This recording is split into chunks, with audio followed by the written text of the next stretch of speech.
হৰি নাম লবলৈ ভকতে পাবলৈ নাই, কীৰ্তন কৰিবলৈ ভকতৰ সময়েই নাই। হৰি নাম লবলৈ ভকতে পাবলৈ নাই,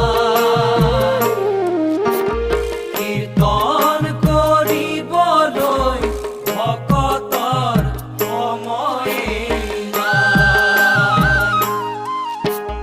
ভকত বৎসল